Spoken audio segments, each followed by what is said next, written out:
دال تو بہت مزے کی بنی ہے، لگتا ہے خاص اپنے ہاتھوں سے بنائی ہے۔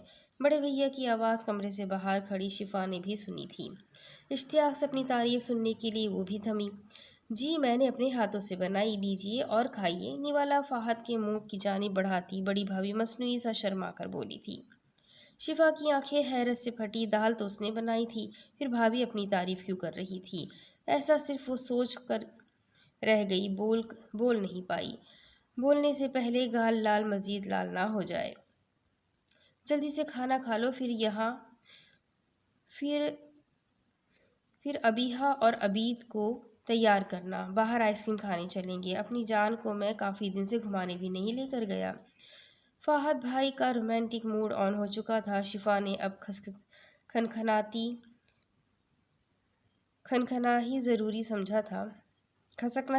سمجھا تھا، لیکن اب حسرت نے شدت سے سر اٹھایا تھا کہ کیا اس کا شوہر بھی اسے ایسا ہی چاہنے والا ہوگا، سراہنے والا ہوگا؟ ایسے بہت سے سوال ذہن میں ادھم مچاتے تھے، لیکن کاموں میں مصروف ہو کر سوال سارے دم توڑ جاتے۔ کیا تم بھی مجھے ایسے ہی چاہو گے جیسے میرے بھائی بھابھیوں کو چاہتے ہیں؟ آئینے میں دیکھتی وہ پھر خود سے مخاطب تھی۔ 24 کی ہو چکی تھی، دل میں امڑتے جذبات اب سر اٹھانے لگے تھے۔ بھائی بھابھی کی محبت کے مظاہرے دیکھتی ہزاروں خواہشیں مچلتی کہ اس کا بھی چھوٹا سا گھر ہو جہاں وہ بھی ٹھاٹھ سے رہے، اپنے شوہر کو ناز نخرے دکھائے، لیکن شاید یہ اس کی خیالی پلاؤ تھے، کیونکہ حقیقت میں ایسا ہونا ممکن نہیں تھا۔ گھر والوں کا ایسا کوئی ارادہ نہیں لگتا تھا کہ اس کی شادی کریں گے، کیونکہ مفت کی نوکرانی کو کون خوشی خوشی رخصت کرتا ہے۔ دکھتی کمر کی وجہ سے وہ چارپائی پہ لیٹی اور ہاتھ میں موبائل تھام لیا۔ اسکرین پر 3-4 میسیجز موجود تھے اور اسی ان نون نمبر سے تھے۔ ہیلو شفا، آپ کی آواز بہت پیاری ہے، میں مجبور ہو کر آپ کو دوسری مرتبہ کال کر گیا تھا، اس کے لیے سوری۔ مقابل کا میسیج اس کے ماتھے پر بل لایا، لیکن ایک تسکین بھی ہوئی کہ کسی نے اس کی تعریف کی ہے۔ پلیز مجھے تنگ نہ کریں، اور میرا نام آپ کو کیسے پتہ چلا؟ تجسس کے ہاتھوں مجبور ہو کر وہ اس سے سوال پوچھ بیٹھی۔ وہ کسی نے آپ کو پکارا تو میں نے بھی سن لیا، بس آپ کا نام اور آپ کی آواز نے مجھے مجبور کر دیا۔ مقابل نے پھر وضاحت کی، لیکن اس مرتبہ اس نے جواب نہیں دیا تھا اور موبائل سائڈ پر رکھ کر کھلی آنکھوں سے چھت کو گھورنے لگی۔ کیا واقعی ہی میری آواز پیاری ہے؟ یہی آخری سوچ اسے نیند کی وادیوں میں دھکیل کر لے گئی تھی۔ اے شفا، کہاں رہ گئی؟ جلدی سے پانی پلا۔ صبح اس کی آنکھ بڑی بہن ثانیہ کی آواز پر کھلی تھی۔ ہائے 8 بج گئے، باجی صبح ہی صبح آ گئی، آٹا بھی نہیں گوندا، کیا کروں؟ ہاپتی ہوئی دیوار پر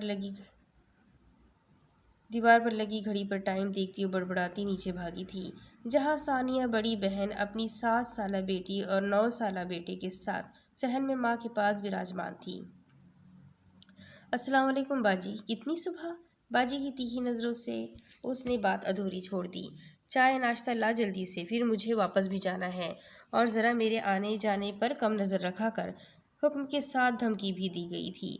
جی باجی، سر ازبات میں ہلاتی وہ کچن کی جانب دوڑ گئی تھی۔ سنڈے کی وجہ سے آج سب نے اسپیشل حلوہ پوری کا ناشتہ کرنا تھا، جو کہ باہر سے ہرگز نہیں آنے والی تھی۔ شفا مراد کی یہی زندگی تھی، صبح کام، شام کام، دن بھر کام ہی کام، اور پھر کام کر کے بھی مزید کام۔ دونوں بھابھیوں کو اس سے کام ہوتا، ماں کی پکار بھی شفا ہوتی، بہنیں آتی تو وہ بھی شفا کی ذمہ داری۔ بھائیوں کے سامنے اکثر دونوں بھابھیاں چالاکی دکھا کر کام کر دیتی، لیکن بعض اوقات وہ بے ہوش ہو کر گرنے والی ہو جاتی، تب کچھ آرام نصیب ہوتا۔ ماں تھی تو نام کی، جمیلہ کے لیے اپنی باقی اولاد عزیز تھی۔ عزیز تو شفا بھی تھی، لیکن بس کام کی حد تک۔ اگر ماں کی خدمت اچھی کرتی تو پل دو پل باہوں میں نرم گرم چھاؤ نصیب ہو جاتی، ورنہ کوسنے ہی ملتے۔ شوہر کی مارنے ان پر اس حد تک بے حسی تاریکی تھی کہ انہیں بیٹی کی زخم عام بات لگتے تھے۔ بھابھیاں جب مرضی اس پر ہاتھ اٹھاتی، جمیلہ کو پرواہ نہیں تھی، بقول ان کی غلطی شفا کی ہی ہوگی، اور مار کھا کھا کر وہ ڈھیٹ ہونے کے ساتھ ساتھ تنہائی پسند ہو گئی تھی۔ مار کھانا اس کے لیے روٹی کھانے جیسا تھا۔ بہنیں کبھی کبھار منہ پر نشان دیکھ کر بھابھیوں پر چلاتی، لیکن انہیں بھی اندازہ تھا کہ یہ گھر اب بھابھیوں کا ہے، اس لیے چپ سادھ لیتی۔ منجلی بہن افیہ کو شفا کچھ عزیز تھی۔ نہ جانے کیا وجہ تھی کہ وہ جب بھی آتی اس کی مٹھی میں چند نوٹ اور محبت بھرا تھا ماتھے پر بوسہ دے جاتی۔ ہاں، مگر وہ بھی بھابھی کے سامنے زبان نہیں کھولتی تھی۔ عفیفہ سے چھوٹی عقیقہ کراچی میں مقیم تھی، جیسے ان حالات کا کچھ پتہ نہیں تھا، اس لیے اسے شفا سے خاص ہمدردی نہیں تھی۔ بے حسی اگر بھابھیوں میں تھی تو بڑی بہن ثانیہ میں بھی کم نہیں تھی۔ اس کی شادی کے ذکر پر سب ایسے آئے بائے شائع کرتے کہ گویا زہر کی ڈبیا کسی نے سامنے کھول کر رکھ دی ہو۔ بس یہی شب و روز تھے شفا مراد کے، جہاں خوشی کے نام پر اس کے پاس موبائل اور اپنا کمرہ تھا۔ سارے کام نپٹا کر وہ ابھی کمرے میں ہی آئی تھی جب موبائل پر ہوتی مسلسل چھوٹی سی بیپ نے اس کی توجہ کھینچی تھی۔ ثانیہ کو آج اپنی 20 سالہ نند کا رشتہ دیکھنے کے لیے جانا تھا۔ بقول ثانیہ کے اس کی عمر نکلتی جا رہی تھی، نند کی عمر کی فکر تھی۔ 24 سالہ بہن کی عمر ابھی شادی کے لیے شاید موزوں نہیں تھی۔ سب خیال جھٹک کر وہ موبائل کی جانب متوجہ ہوئی۔ اسکرین پر وہی ان نون نمبر موجود تھا اور قریباً 10 کے قریب میسیجز تھے۔ شفا کا رنگ پل بھر میں فک ہوا۔ نہ جانے کون سی مصیبت تھی جو گلے پڑ چکی تھی۔ اسے زیادہ ٹائپ بھی نہیں کرنا آتا تھا، اس لیے سمجھ نہیں آ رہا تھا کہ وہ ان میسیجز کا کیا جواب دے۔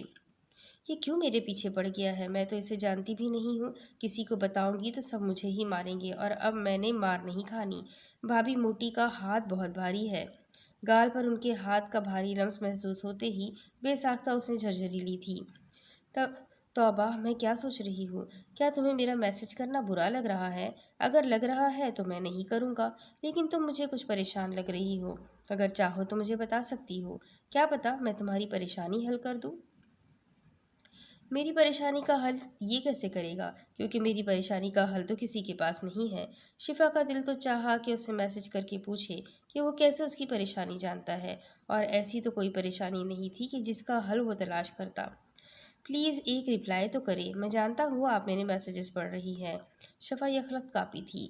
اسے کیسے پتا تھا کہ وہ اس کے میسیجز پڑھ رہی تھے؟ یہ سوال ذہن میں گھوما تھا اور مقابل سے بھی پوچھ بیٹھی تھی۔ بس تصور کی آنکھ سے دیکھ لیا تو اندازہ ہو گیا کہ آپ میرے میسیجز پڑھ رہی ہے۔ دیکھیے، میں کوئی لمبی چوڑی بات نہیں کروں گا، نہ میں کوئی ایسا ویسا لڑکا ہوں۔ بس میں یہ چاہتا ہوں کہ آپ کی جو بھی پریشانی ہے آپ مجھ سے شیئر کریں، ایسے شاید آپ کے دل کا بوجھ ہلکا ہو جائے۔ مقابل کا لمبا چوڑا میسج شفا کے ماتھے پہ پسینہ لے آیا تھا۔ یا اللہ، یہ کیا مصیبت گلے پڑ گئی ہے؟ اب اس سے کیسے نپٹوں؟ بے بسی سے موبائل سائٹ پر پٹکتی وہ سر تھام گئی تھی۔ چند دنوں میں ہی ثانیہ کی نند عالیہ کی شادی طے ہو چکی تھی۔ انہوں نے منگنی کے بجائے نکاح کو ترجیح دی تھی۔ یوں ثانیہ کے چکر میکے میں بڑھ چکے تھے اور شفا کی شامت بھی آ چکی تھی۔ ثانیہ مراد ان عورتوں میں سے تھی جنہیں اپنی خوشی کے آگے کچھ عزیز نہیں تھا۔ ان کے مطابق خوشی کا حق صرف ان پر ہے۔ اپنے حصے کی خوشیاں وہ دیکھ چکی تھی، ان کے لیے یہی کافی تھا۔ اب اس کا یہی کام تھا، دوسروں میں کیڑے نکالنا، خود کی بڑائی کرنا۔ وہ ایسی ہی تھی۔ شفا کے ہر کام پر اسے اعتراض ہوتا تھا۔ کسی بھی طرح سے وہ اسے اپنی سگی بہن نہیں لگتی تھی۔ نہ جانے کیا خار تھی ثانیہ کو شفا سے۔ شاید وہ اس پر رعب رکھنا چاہتی تھی کہ وہ ساری عمر اس سے دب کر رہے۔ کچھ بہنوں کو ہوتا ہے شوق دھاک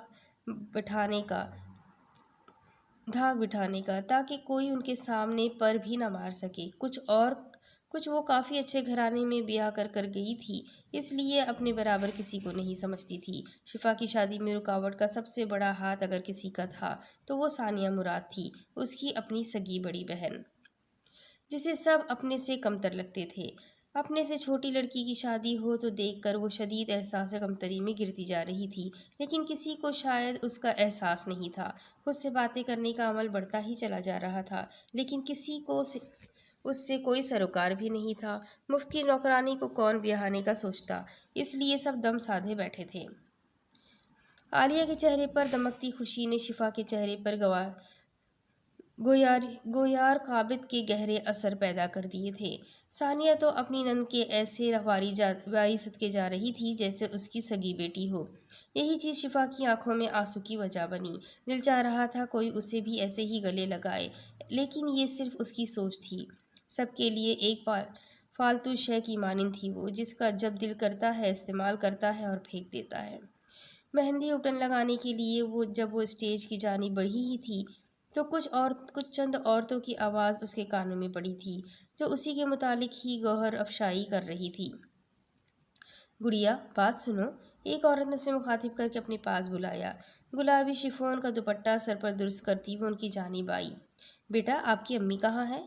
وہ اس جانب بیٹھی ہے، انہیں اشارے سے سمجھاتی وہ اسٹیج کی جانب بڑھ گئی تاکہ دلہن کو اپٹن لگا سکے۔ ان عورتوں کو دیکھتی وہ اپٹن لگا کر اسٹیج سے نیچے اتری ہی تھی کہ ثانیہ نے انہیں نہ جانے کیا کہا کہ وہ عورتیں برا سا منہ بناتی واپس اپنی چیئر پر بیٹھ چکی تھی۔ امی، پہلے وہ چکر ختم کروائیں، پھر اس کے رشتے دیکھتی رہنا۔ ابھی رہنے ہی دے، اتنی بھی کوئی عمر نہیں نکلی جا رہی ہے۔ ہر آئے گئے سے امید مت لگایا کرے۔ جس وقت وہ امی کے پاس آئی، ثانیہ کی بڑبڑاہٹ اس کے کانوں میں پڑی تھی، جس کی اسے خاص سمجھ نہیں آئی تھی۔ کندھے اچکاتی وہ ماں کے پاس بیٹھ چکی تھی۔ ثانیہ کی گرم نظریں اپنے چہرے پر محسوس تو ہو رہی تھی، لیکن وہ نظر اٹھا کر انہیں مزید شے نہیں دینا چاہتی تھی۔ شب روز یوں ہی گزر رہے تھے، کام تھے کہ ختم ہونے کا نام نہیں لیتے۔ شفا نے دوبارہ اسے رپلائی نہیں کیا تھا، لیکن شاید مقابل صدا کا ڈھیٹ تھا۔ میسیجز پر میسیجز کرتا رہتا، لیکن ایک خاص بات تھی، اس نے کبھی بھی کوئی اخلاق سے گری بات نہیں کی تھی۔ یہی بات شفا کو حیران کر رہی تھی کہ وہ شخص اس سے کیا چاہتا تھا۔ روز صبح میں اور شام میں اس کے میسیجز آتے تھے، جس میں وہ ایک ہی بات کرتا کہ وہ اس سے اپنی پریشانی بیان کرے، لیکن بے سود۔ وہ ڈرتی تھی کہ کہیں اس کی وجہ سے گھر والوں کی بدنامی نہ ہو جائے۔ کسی کو بتا بھی نہیں سکتی تھی کہ کوئی اس سے میسیجز کر کے تنگ کرتا ہے۔ سوچے تھی کہ الجھی ہوئی تھی، کبھی کبھار وہ اسے جواب دے بھی دیتی تھی، شاید وہ حالات سے تنگ آ کر ایسا کر لیتی تھی۔ اب بھی اس کا میسیج آیا تھا جس میں وہ اس کا حال پوچھ رہا تھا۔ ٹھیک ہو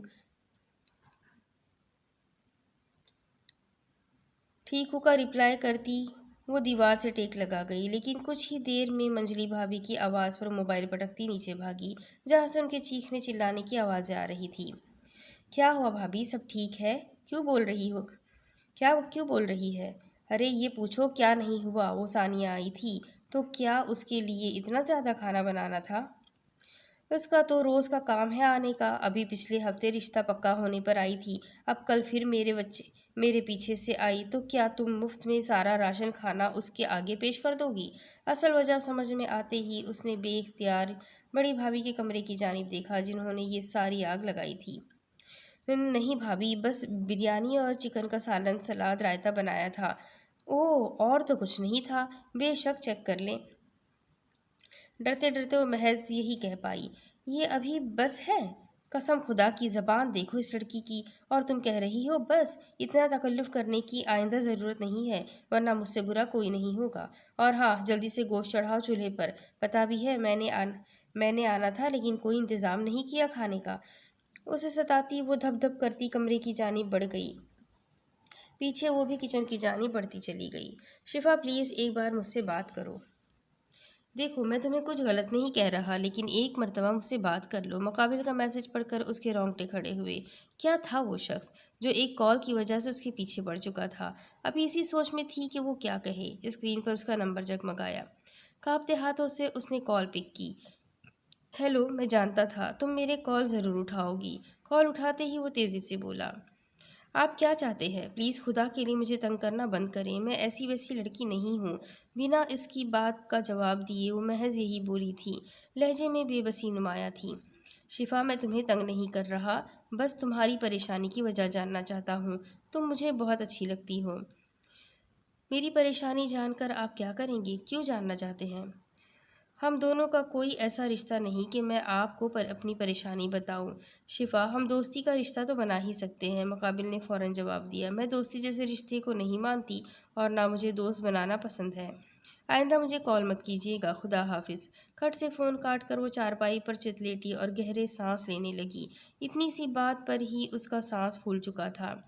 مقابل شخص کا لب و لہجہ اسے کسی اچھے گھرانے کا پتہ دیتا تھا، لیکن اسے ان لہجوں کی عادت نہیں تھی، اسے یہ سب مکر اور فریب لگ رہا تھا۔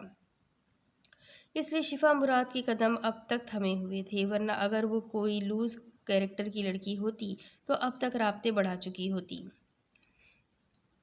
چہرے پر موجود زخم پر انگلی پھیرنے سے بے ساختہ منہ سے نکلی تھی۔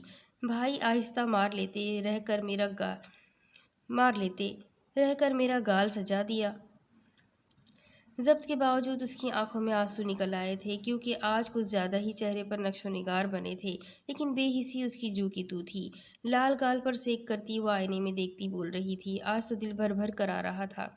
وجہ آج بھائی کا مارنا تھا، ورنہ بھابھیوں سے تو مار کھاتی ہی رہتی تھی، لیکن آج بھائی نے بھی کسر پوری کر دی تھی۔ ہائے امی! گال پر ہاتھ لگاتے ہی اس نے درد سے ماں کو پکارا تھا، لیکن ماں گھر پر ہوتی تو کم از کم اس پر ظلم نہ ہونے دیتی۔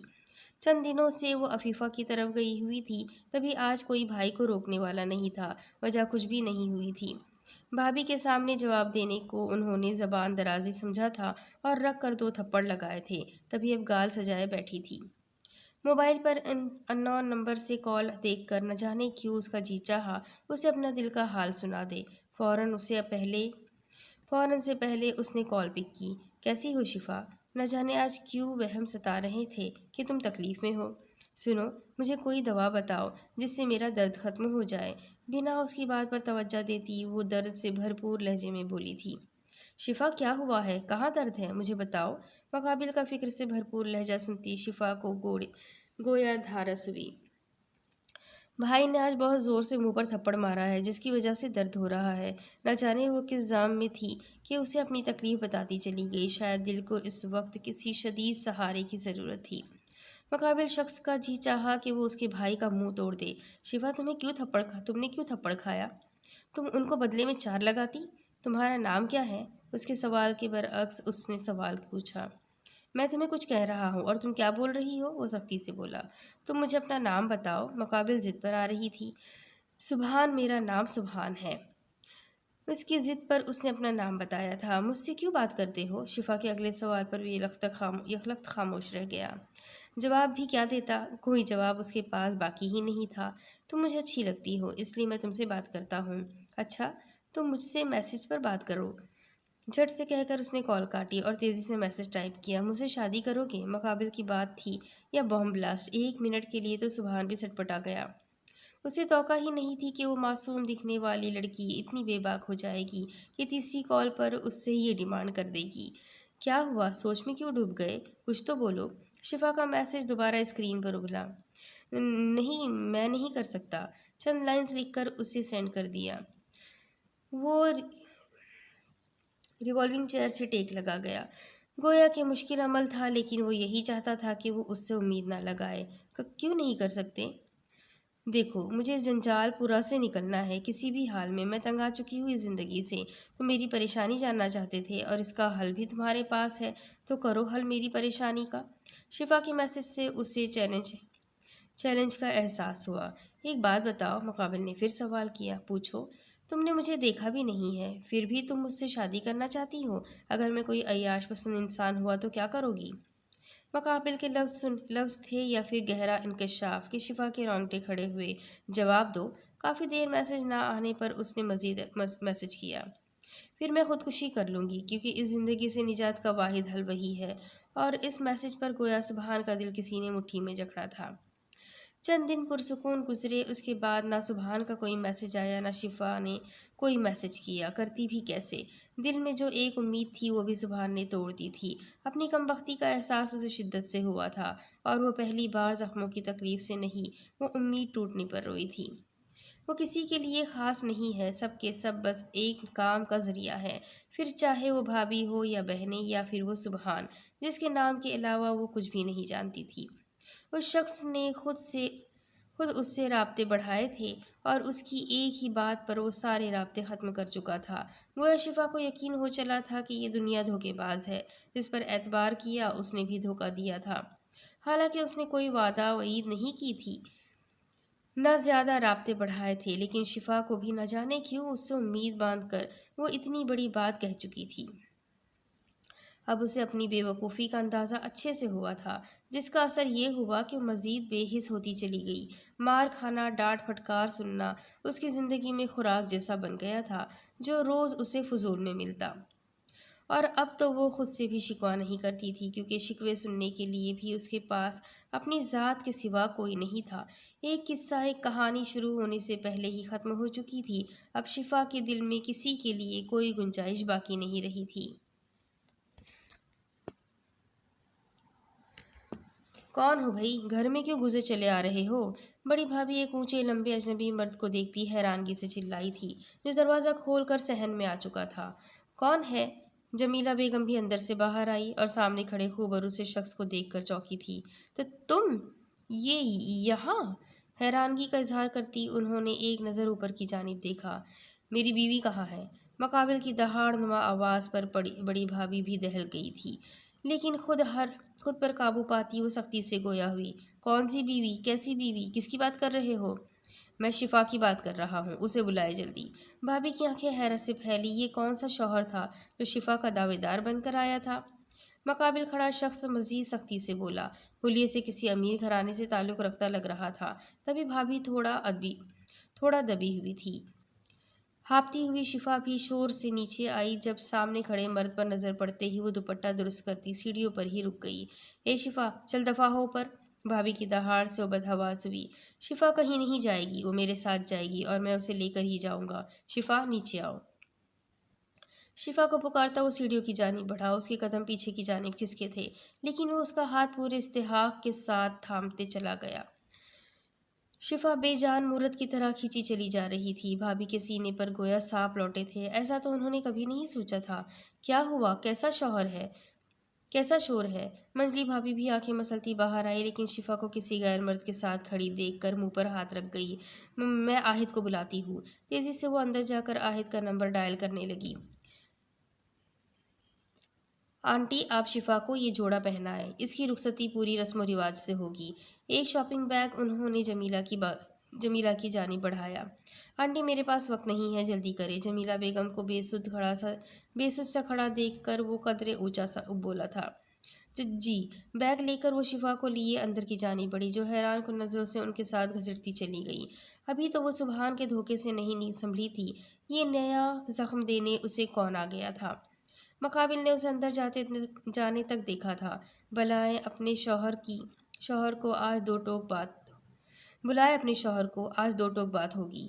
بڑی بھابھی کو دھمکی زدہ سا بولتا وہ لاؤنج میں ایک جانب رکھی کرسی پر ٹانگ رکھ کر پوری شان سے براجمان ہو گیا تھا۔ امی، لبوں سے محض یہی نکلا، نہ کوئی سوال اور نہ کوئی وضاحت چاہی تھی۔ بیٹا، کوئی سوال مت کرنا، یہ جوڑا پہن لو۔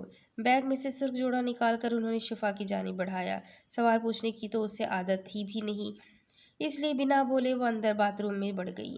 کچھ دیر میں سرخ شارٹ قمیض کے ساتھ اسٹریٹ ٹراؤزر پہنتی وہ دھلے چہرے کے ساتھ باہر آئی۔ اتنے میں جمیلہ بیگم باقی چیزیں بھی بیگ سے نکال چکی تھی۔ بیٹا، مجھے تو پتہ نہیں ان سب کا، بس تو یہ پہن لے۔ بھاری آویزے اور نازک سا کندن کا سیٹ اور سرخ چوڑیاں اس کی جانب بڑھا کر مخاطب ہوئی۔ شفا نے اب بھی بنا سوال کیے سب چیزیں چپ چاپ پہن لی تھی۔ سفید گردن پر گویا وہ کندن کا نازک سیٹ پوری طرح سجا ہوا تھا۔ کانوں میں آویزے پہن کر، ہاتھ میں چوڑیاں چڑھا کر اس نے دوپٹہ ہمیشہ کی طرح سر پر اوڑھا اور ماں کی سرت میں باہر کی جانب بڑھ گئی۔ اسے سوال کرنے کی شاید عادت نہیں تھی، یا پھر سب کے رویوں نے شاید اس کے سوال کرنے کی حس ہی ختم کر دی تھی۔ کس حق سے لے جانے کی بات کر رہے ہو؟ کوئی ثبوت ہے تمہارے پاس جو تم اتنے سالوں بعد شفا کو لینے چلے آئے؟ فہد بھائی کی دہاڑ نما آواز سے اس نے سختی سے ماں کا پلو تھاما۔ کچھ دن پہلے کے تھپڑ وہ اب تک نہیں بھولی تھی۔ صحن میں الگ طوفان بدتمیزی مچا ہوا تھا۔ پہلے میرا گریبان چھوڑو، مقابل شخص سختی سے بولتا فہد کو خود سے دور ڈھکیل گیا۔ پینٹ کی پاکٹ سے اس نے پیپر نکال کر اس کے منہ کی جانب پھینکے، جو شفا اور اس کا 8 سال پرانا نکاح نامہ تھا۔ یہ ثبوت ہے، اور یادداشت پر زور ڈالو، کافی خوشی سے تم سب نکاح میں شریک تھے۔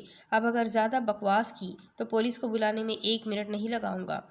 شفا میری یعنی حمزہ کی بیوی ہے، ایسا اس نکاح میں واضح بتایا گیا ہے، اور ثبوت چاہیے تو یادداشت پر زور ڈال لینا۔ دھمکی زدہ بھاری لہجہ شفا کو بھی ہلا گیا تھا۔ مردوں کی اونچی آواز سے اس کی ویسے ہی اس کی جان جاتی تھی۔ اچھا، ثبوت تو تم نے دے دیا،